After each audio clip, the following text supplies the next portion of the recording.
¿Cómo están? Hola a todos los que están ahí conectados también.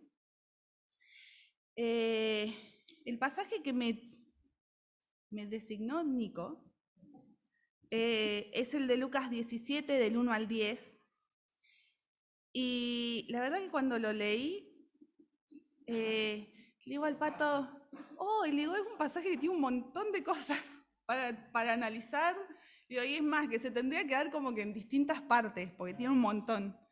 Entonces le digo, bueno, le digo, vamos a ir charlándolo, digo, para que me dé una mano. Al final fue una semana re complicada, no nos vimos casi en toda la semana, así que me faltó su mirada, hicimos un comentario nomás y nada más.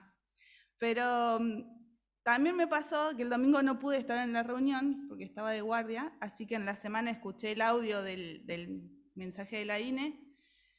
Y ayer me senté y dije, voy a escuchar toda la parte de la alabanza también. Y cuando la puse, le escuchaba todo lo que decía Lucas. Y yo decía, uy, es para la alabanza de hoy, porque tiene mucha relación con lo que habla un poco este pasaje con respecto a las cosas que nos pasan y demás. Así que bueno, Lucas 17 del 1 al 10. Lo vamos a ir leyendo de a pedacitos, porque en realidad lo podemos dividir en 4 partes. Como que la primera parte nos da una advertencia, después nos da una instrucción, después nos da una exhortación y después nos habla del deber. Por eso es como que tiene tanto. Los versículos 1 y 2 son los que nos hablan de esta advertencia, nos dan esta advertencia de no ser de tropiezo para otros. Y dicen, es imposible que no vengan tropiezos, pero hay de aquel por quien vengan. Más le valdría que le colgaran al cuello una piedra de molino y que lo arrojaran al mar, que servir de tropiezo a uno solo de estos pequeñitos.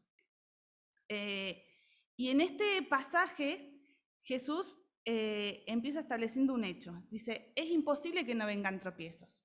¿Sí? En cualquier etapa de nuestra vida, en cualquier momento, vamos a tener tropiezos, dificultades, en cualquier ámbito y en cualquier área de nuestra vida. Pero acá puntualmente cuando Jesús habla de los tropiezos, se refiere a la conducta que tenemos sus discípulos, que tenemos sus hijos. Y habla un poco de esto porque plantea el ser tropiezo a los más pequeñitos. Y siempre cuando escuchamos la palabra pequeñitos, ¿en quiénes pensamos? En los niños. Pero en realidad acá es mucho más amplio, porque habla de los pequeñitos haciendo referencia un poco a los que son más nuevitos en la fe, los que recién están comenzando.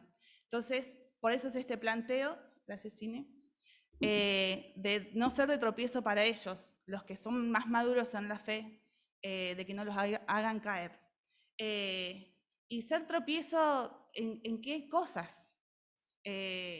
Uno de los pasajes, el que está en Romanos 14:15, dice un poco esto con respecto a la comida, si yo como algo que sé que para otro va a ser de tropiezo, tratar de evitarlo. Entonces dice, bueno, si yo sé que para mí es algo legítimo, pero para el que es más nuevo quizás no, y puede ser de tropiezo, tengo que evitarlo. Pero también lo plantea como de ser de tropiezo cuando damos un mal consejo. ¿Sí? Muchas veces quizás nos vienen a pedir un consejo y les decimos lo primero que se nos cruza o nos parece y no lo analizamos, no oramos.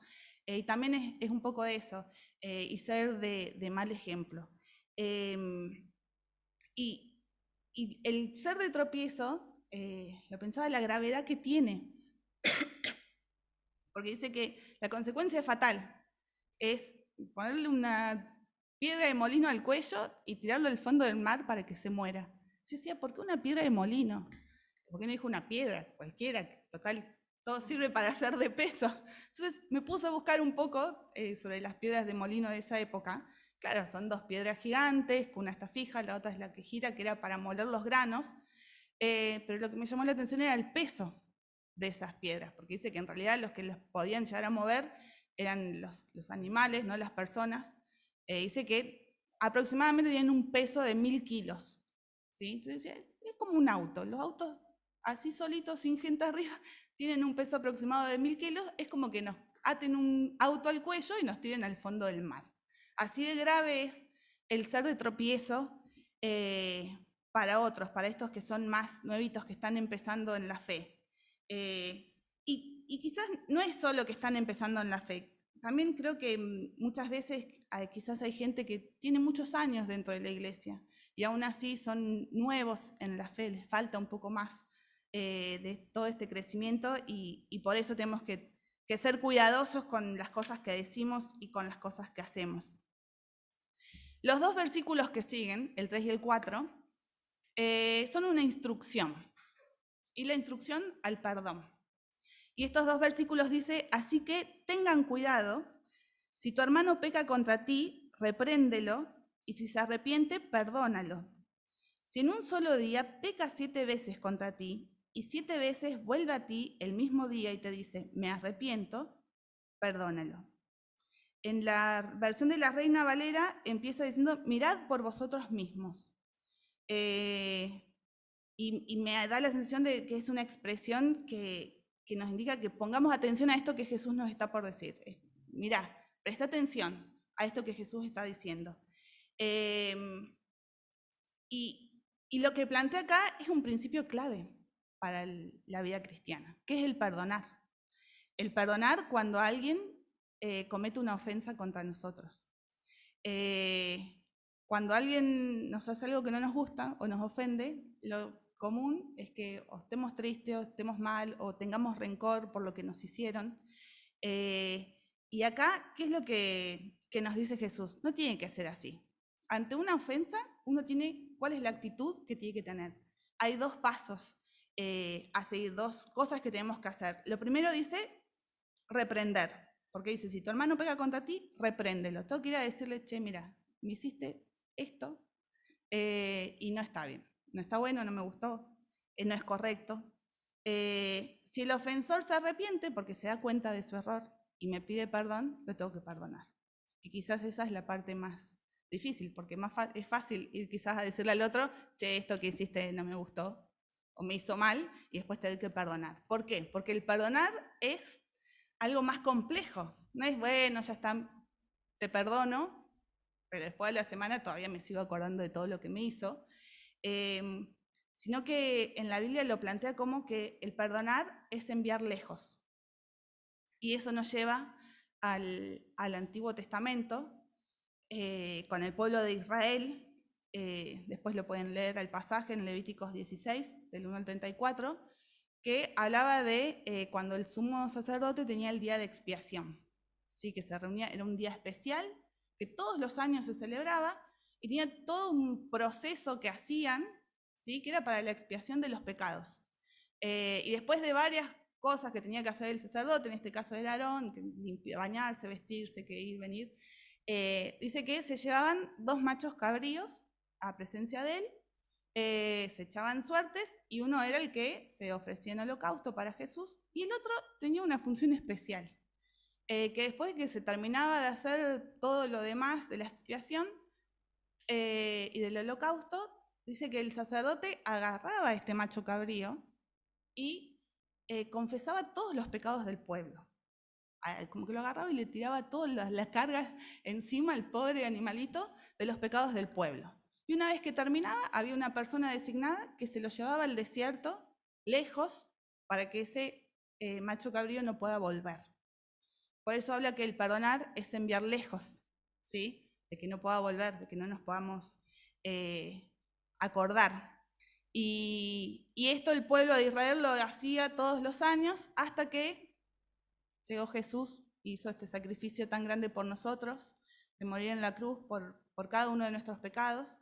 Y a partir de ahí ya está, no necesitamos más de este día de expiación y de cargar las culpas en el macho cabrío y largarlo en el medio de la nada, porque tenemos a nuestro Salvador que hizo algo mucho más grande por cada uno de nosotros. Y que fue suficiente para cargar con los pecados de todos los que creen en Él. Y así tiene que ser el perdón. Es el poder enviar lejos. Es un compromiso que hacemos delante de Dios de decir, bueno, ya está, olvido, no hay rencor. Y y seguimos adelante.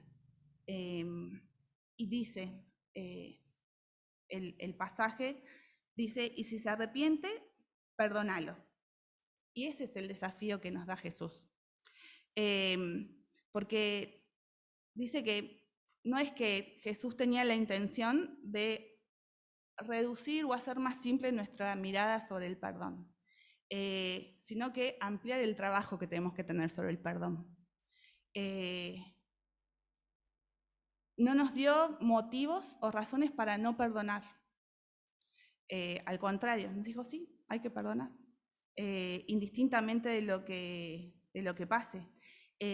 No tenemos que juzgar el arrepentimiento del otro, porque dice, si se comete la falta 7 veces y las 7 veces te viene a pedir perdón, tienes que perdonarlo.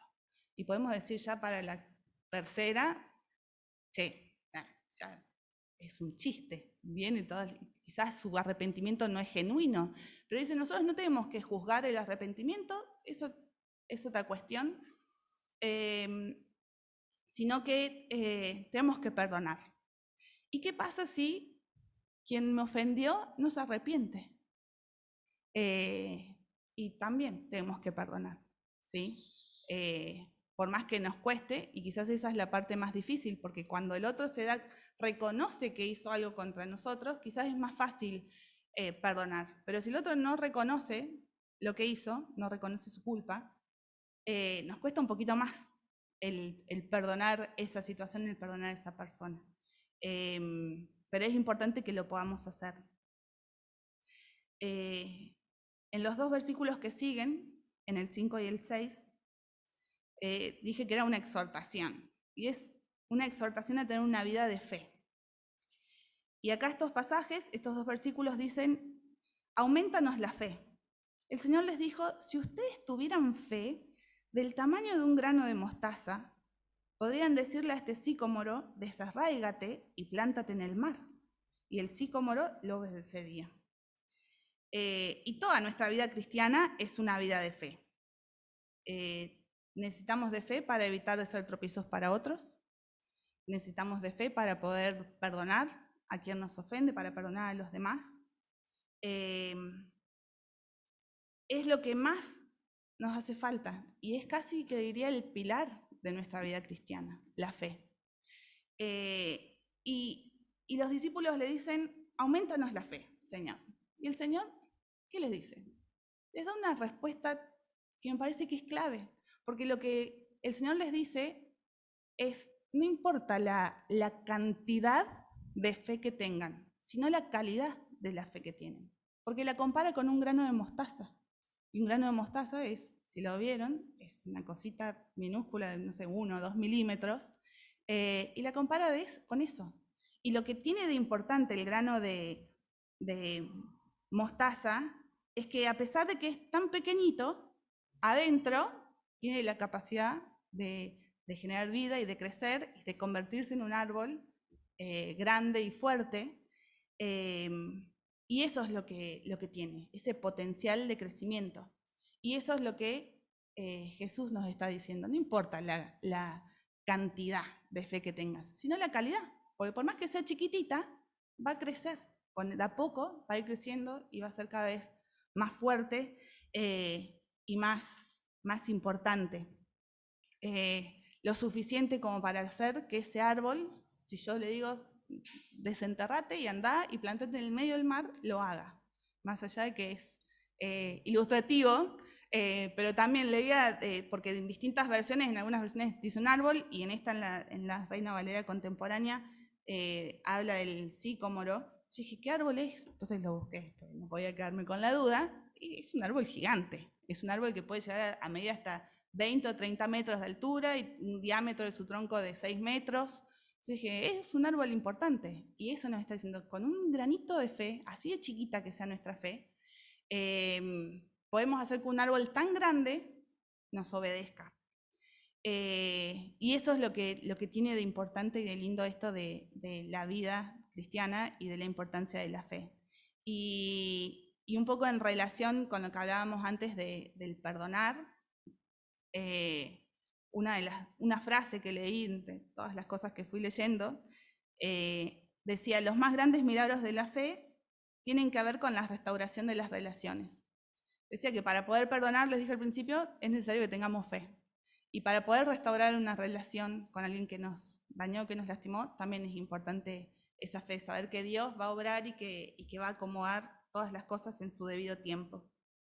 Y los últimos versículos, el del 7 al 10, dije que era el deber. Es como que es la parte en la que nos toca hacer, ¿sí? Es el deber de servicio.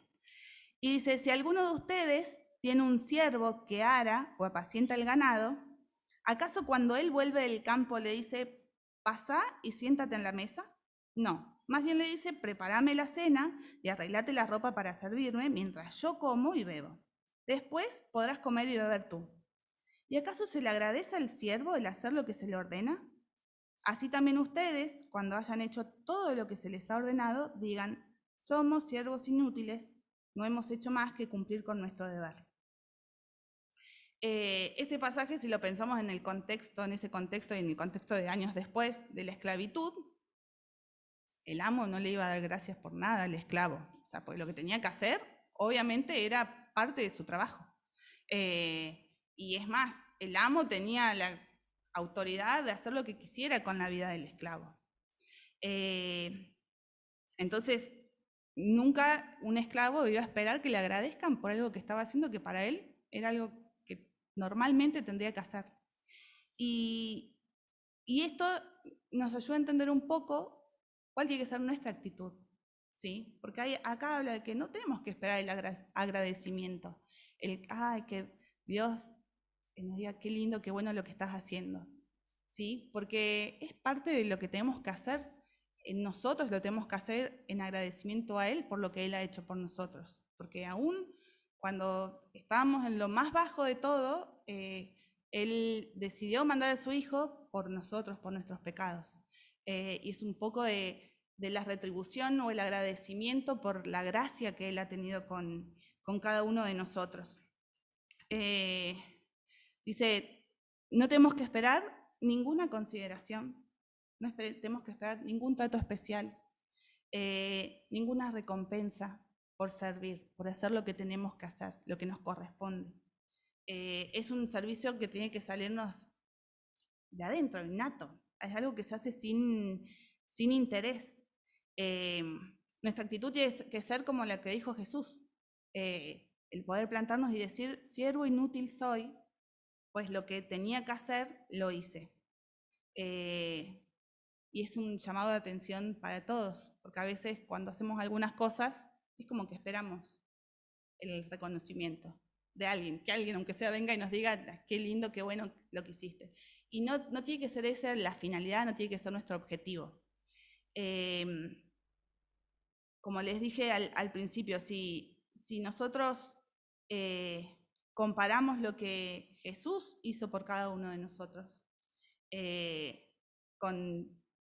con nosotros, es nada, ¿sí? El servicio, lo que hizo Dios por nosotros, es como un granito minúsculo al lado, no sé, de la Vía Láctea, del Sol, de lo que es nada.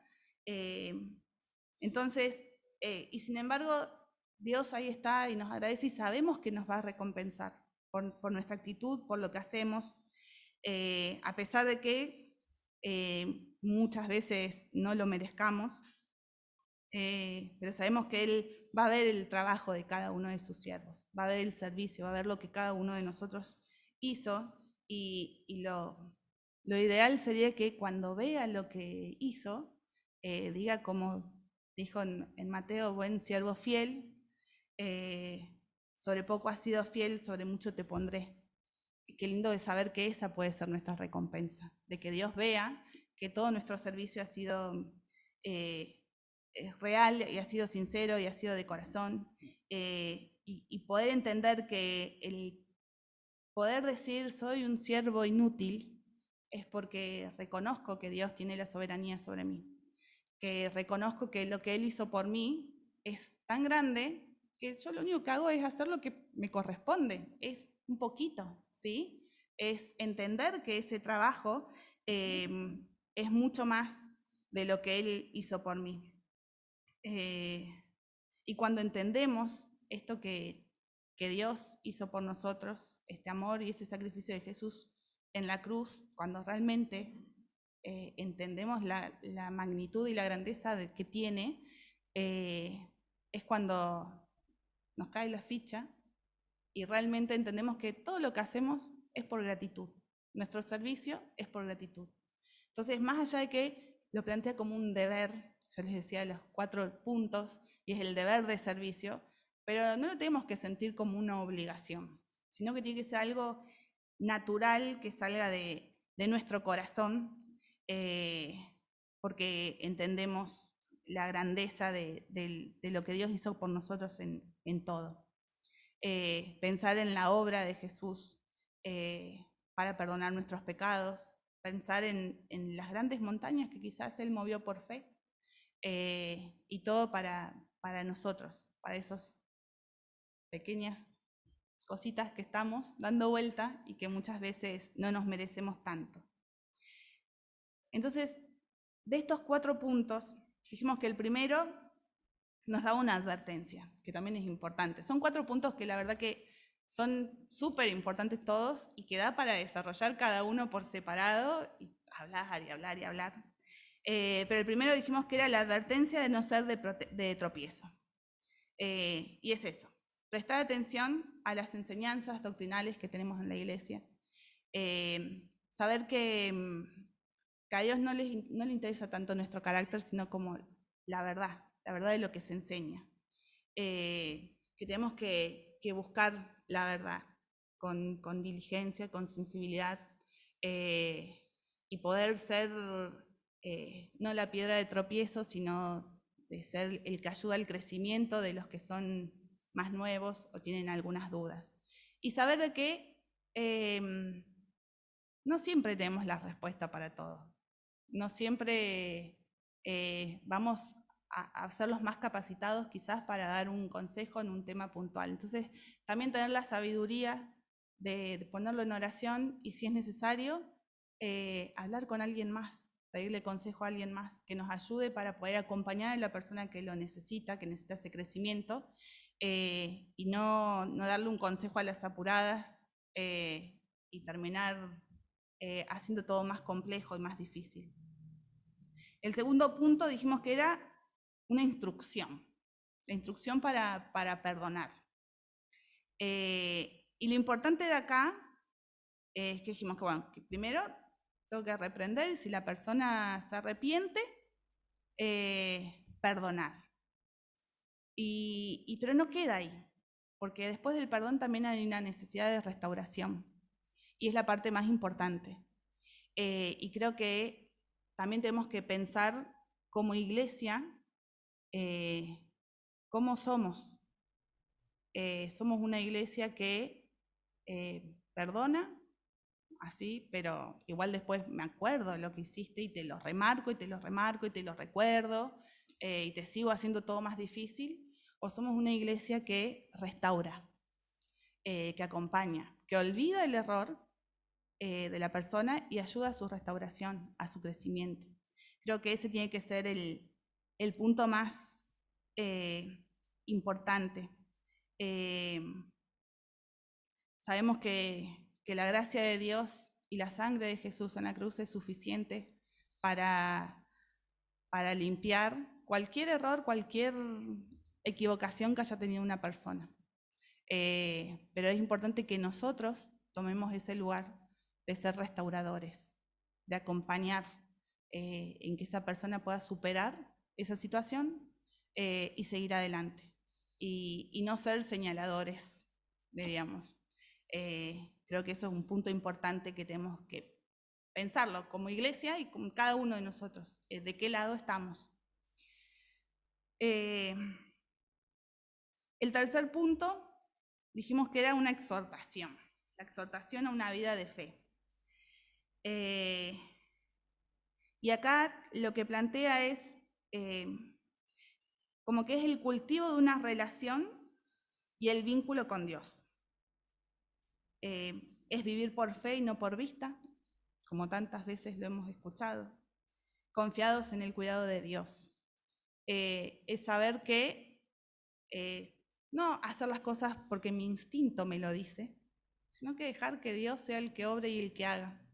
Yo creo que si todos pensamos a lo largo de nuestra vida en algún momento, más allá de que hemos sentido que Dios nos ha acompañado y nos ha dado las cosas que hemos necesitado, yo creo que si lo pensamos en algún momento crítico de nuestra vida, en el que quizás teníamos alguna duda o temor, o necesitábamos que algo se resuelva, creo que todos hemos podido confiar, tener esa fe de que Dios se iba a hacer cargo. Y hemos podido experimentarlo, ya sea con algo chiquitito o con algo grande. Pero al menos una vez a lo largo de la vida lo tenemos que haber experimentado, haber sentido que nuestra fe en Dios, por más que haya sido del tamaño de un granito de mostaza, fue suficiente para que Dios obre. Y en realidad si lo pensamos y nos ponemos a analizar bien en profundidad, es más de una vez que lo tenemos que haber experimentado. Creo que casi a diario uno experimenta el acompañamiento de Dios, pero por ahí lo sentimos mucho más en situaciones críticas y difíciles.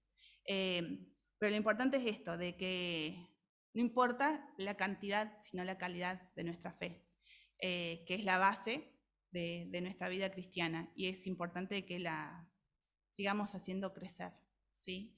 Y fortalecer.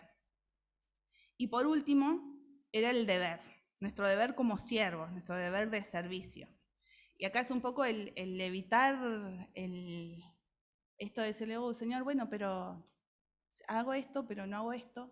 O no, porque mejor hago el tratar de negociar, cuando no hay capacidad, no tenemos que negociar nada. Como dijimos, les dije antes, ya con el simple hecho de entender lo que Jesús hizo por nosotros en la cruz, entender la gracia que tenemos, saber que estamos acá solamente por la gracia de Dios, ya es suficiente para que nuestro servicio, el hacer las cosas para Él, sea algo que nos sale natural, ¿sí? No tiene que ser algo forzado. El poder hacerlo y poder también que los demás vean que es algo que uno lo hace disfrutando, porque es realmente en agradecimiento a la obra de Dios en nuestra vida. Dice, una de las cosas que leía es prestar un servicio voluntario y entusiasta porque deseo honrar la privilegiada posición que Él me dio. Y eso me gustó, un servicio voluntario, ¿sí? Porque es algo que tenemos que hacerlo, nadie nos tiene que obligar, pero principalmente eso de entusiasta, que es algo que realmente lo hacemos de corazón y que lo disfrutamos y que los demás puedan ver que todo lo que yo hago lo hago porque realmente lo disfruto y porque sé que lo estoy haciendo para Dios. Y en lo poco que pude comentar de todo esto con el Pato, él me decía, ¿te acordás del video, un video viejo que todos lo tenemos que haber visto ya alguna vez? Que se llama el de los niños ven, los niños hacen, que muestra que hay un adulto haciendo algo y el niño de al lado hace exactamente lo mismo. Entonces me decía, este pasaje es un poco de eso, porque a nosotros como cristianos, como hijos de Dios, siempre nos están viendo, siempre va a haber alguien, a cualquiera, en cualquier momento en el que estemos, ya sea en nuestra casa, en la calle, manejando, en nuestro trabajo, siempre hay alguien que ve lo que uno está haciendo. Por más que sea un detalle mínimo que tenemos para con otra persona o el trato hacia otra persona, pero siempre hay alguien que nos ve. Y ahí es un poco la clave también de todo esto. El ser ejemplo, que los demás ven en mí, es esto de lo que hablamos, es esa fe en ese Dios tan grande, es esas ganas de servirlo, porque sé lo que Él hizo por mí, es ese amor hacia el otro a pesar de sus errores y de sus equivocaciones, porque alguien me amó a mí primero, a pesar de todo lo que hice, y el de poder perdonar y acompañar y restaurar. y el de ayudar al crecimiento y no al de ser de tropiezo. Buscando videos encontré otro, que de última después se los paso por el grupo de la iglesia, que era más que era un poco de esto, de los niños ven, los niños hacen, pero apuntado a la realidad de la multitud. Y uno se sorprende, más allá de que es un video que está hecho, pero cómo con pequeñas cosas, quizás uno estaba caminando por la calle, o estaba uno levanta una botella que estaba tirada y la tira al tacho, y alguien lo vio.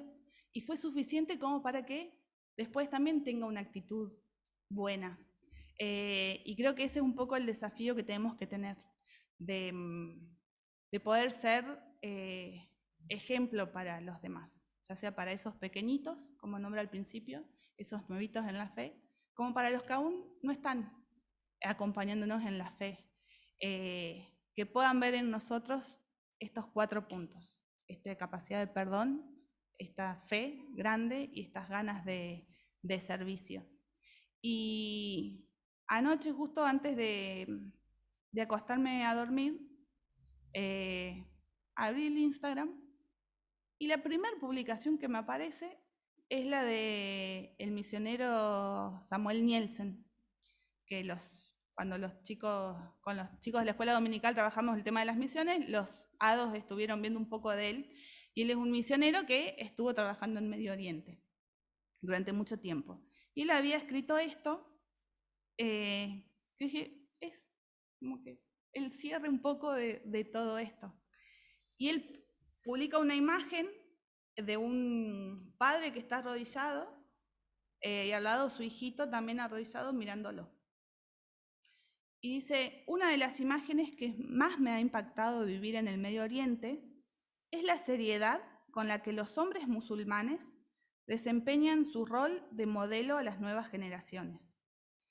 Para la mente fértil de un niño en forma de su personalidad, esa imagen es un fuerte rector de su identidad y su conducta. Creo que los hombres cristianos necesitamos un poco más de esa conciencia que tiene el hombre musulmán en modelar un rol que guía a nuestros hijos con acciones intencionales. Hoy más que nunca necesitamos hombres cristianos, hombres que modelen a Cristo y la cultura del reino, hombres que enseñen con el ejemplo, hombres que tomen con seriedad y pasión la hermosa responsabilidad que nos ha dado Dios de ser sacerdotes de nuestros hogares, hombres que con firmeza de carácter mantengan los valores de nuestro reino. Y me quedé pensando, costó dormirme en realidad después, porque me quedé pensando mucho en esto, más allá de que lo plantea para los hombres, también es para las mujeres. Pero cómo ellos en su cultura lo tienen tan incorporado y quizás nosotros no. Y nos falta quizás, lo pongo en primera persona, ¿no? Quizás me falta tener un poco más de esa constancia, de saber que en mi casa tengo 2 chiquitines que están constantemente mirando y haciendo todo lo que nosotros hacemos, y poder ser un ejemplo de fe. Y esas mentes, como dice acá, mentes chiquitas que absorben todo, poder guiarlos en la fe y en la vida cristiana, y que ellos todo esto que estamos viendo también lo puedan incorporar y entiendan el valor y la importancia que tienen. Creo que es importante entender eso, nuestro rol, no solo en los niños de nuestra familia, sino en nuestra iglesia. Que podamos ser guía también para todos, indistintamente de si está hace una semana o está hace 50 años en la iglesia. Que podamos apoyarnos y acompañarnos y motivarnos a seguir creciendo en la fe y a hacer esta iglesia restauradora de personas heridas y lastimadas, que se arrepienten por sus errores, y poder mostrarles el amor de Dios, y lo que Él también hizo por nosotros en nuestra vida. Si alguno tiene, como dijimos siempre, si alguien quiere comentar algo, los que están conectados también. Creo que es un pasaje que, como dije al principio, cuando lo leí, dije, oh, da para estar hablando todo un día o más, porque tiene muchas aristas para analizar y profundizar. Pero creo que un poco la base es esto de poder estar firmes en la fe y que los demás vean eso en nosotros también.